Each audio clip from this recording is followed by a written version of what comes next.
What's going on? This is your man John Fortune, your host of the Frustrated Fan Sports Show, and today the only key I got for this game is a key that a lot of you may not agree with, but it's a key that is necessary to bring up because of the fact that at the end of the day, it's the only key that you really need, and that key is just lose. Just lose. Now, I know that a lot of you are like, no, I don't never want to lose and things like that. But there's no benefit to winning at this point.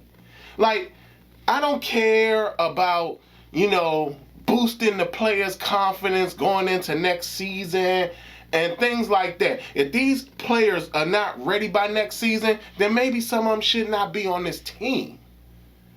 But you have to understand something, that when there's nothing to benefit from winning, but you have ways of benefiting by losing, then the best thing to do is just lose.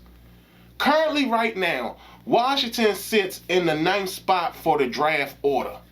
Now, it's easy to sit up there and say, well, 9 isn't bad. But guess what? If we lose the game, we can probably hop up to 5. We can probably hop up to 6, depending upon who else wins. But for a lot of teams, they're going to want to win. The Jets may want to win. The Giants more than likely want to win. And for us, we need to be in a better draft position to sit up there and actually make a difference. Because understand this, if we go from 9 to 5, we're in a far better draft position than if we win and fall down to 11. That doesn't help us. And the reason I also say this is because of this. Currently, right now, where we sit, we have 2 teams with 2 picks sitting ahead of us. That's the Jets and the Giants. Now, I don't know if y'all understand this because it happened to us last year. The problem when you have teams that have multiple picks prior to your pick is that those other teams are willing to give up that second pick. And again, you're talking about the Jets. Both of their picks are very high. Both of their picks. The same thing applies to the New York Giants. Both of their picks are very high. And we can't afford to go any lower than 5 in reality. We would be pushing it at 7. But we have to be somewhere around a range of 5 or 6. Especially when you talk about the best quarterback in this draft is Kenny Pickett. And the crazy thing about that is that there are teams that need quarterbacks. Today, Cleveland announced that Case Keenum will be starting the game, which means that more than likely the end of Baker Mayfield in Cleveland is upon us, which means that Cleveland needs a quarterback.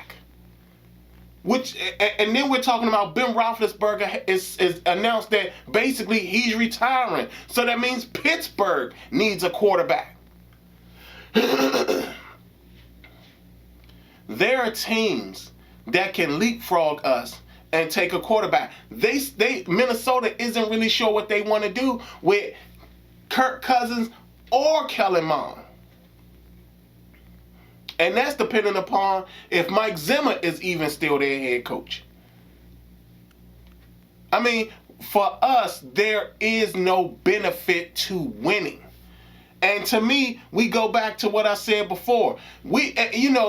People in Philadelphia chastised Doug Peterson for losing that game, but that was the smartest move that he could have made to help Philadelphia get a better draft position. They picked number 6, and if they didn't pick what was probably one of the best wide receivers in that draft, and we seen it when it came this year with him,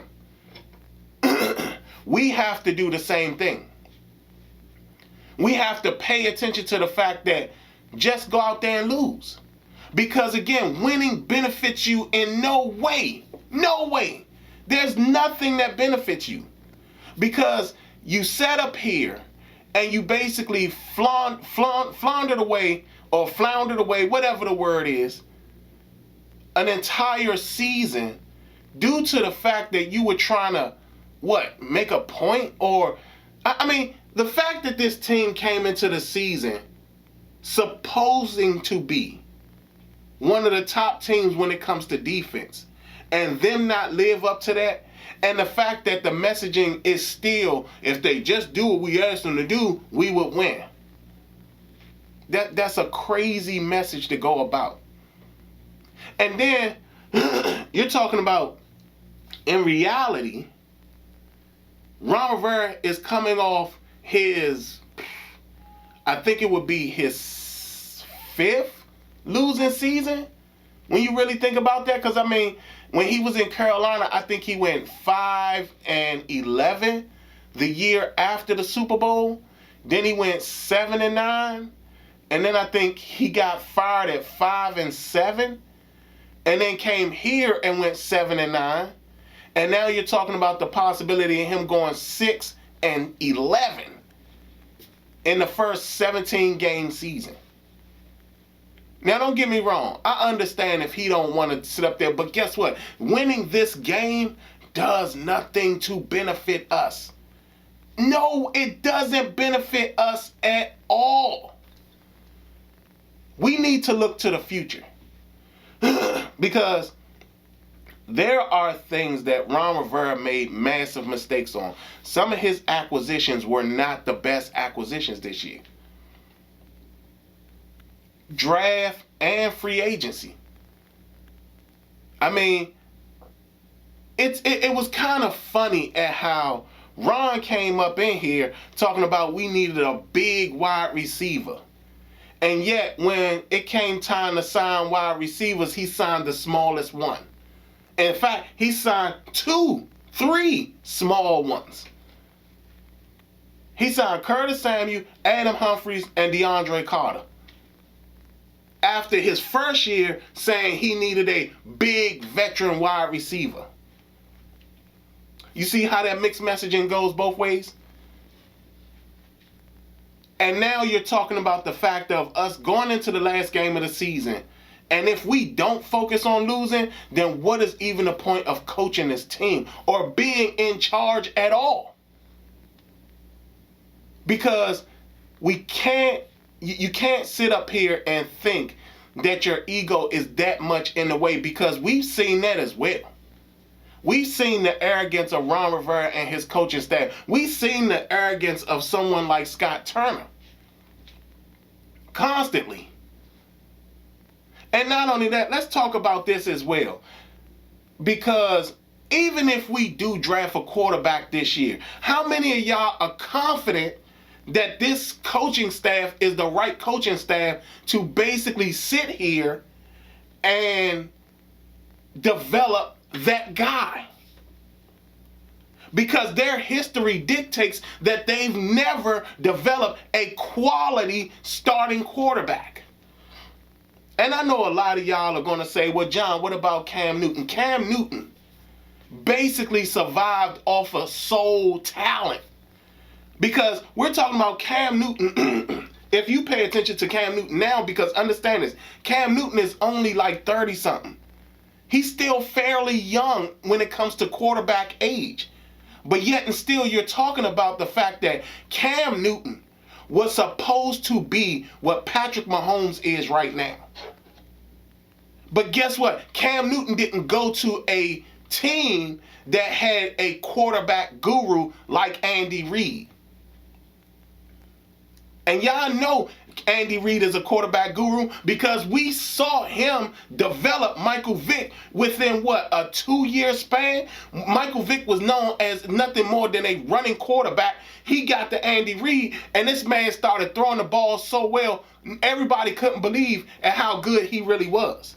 The same thing applies to Cam Newton. Cam Newton should have been what Patrick Mahomes is right now.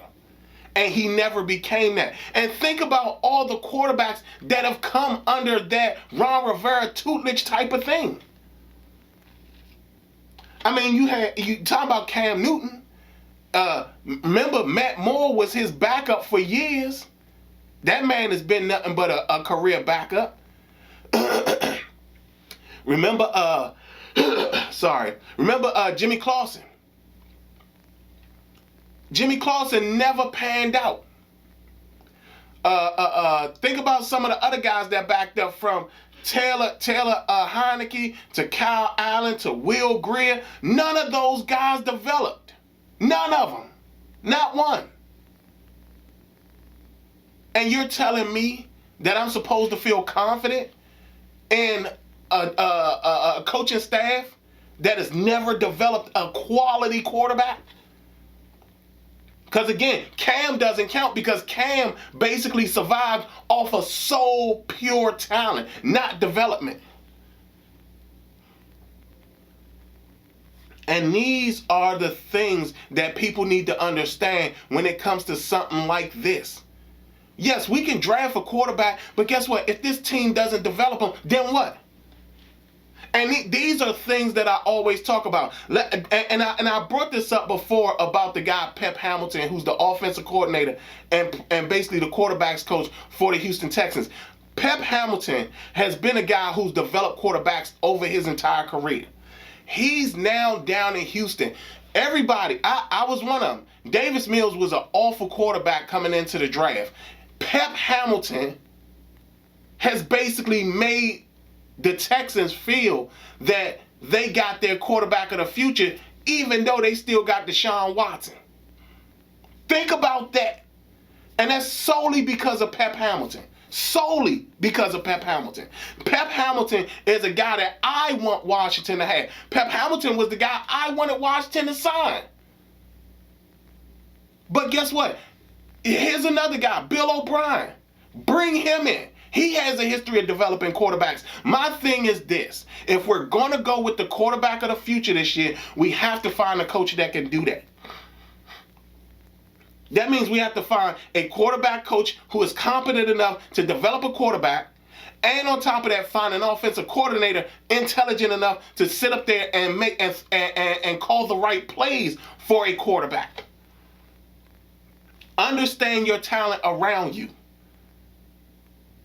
Understand game situation. I'm telling y'all, I know a lot of y'all did not want this to be a key. But guess what? Just losing is the best option we have. Because again, guess what? If we lose, there's a chance that we're picking in the top 5. If we win, we might be picking number 11. And at the end of the day, we saw what happened when you get a coach who's in charge of personnel, and he takes a developmental linebacker that doesn't even play the position of need that you needed the most. On to this Giants game. Like I said, just lose. Y'all tell me what y'all think. Maybe some of y'all can convince me that winning is the right thing to do. Even though my thing is this. Get the draft position. The hell with. I don't care about players' confidence at all. To hell with it. Just lose.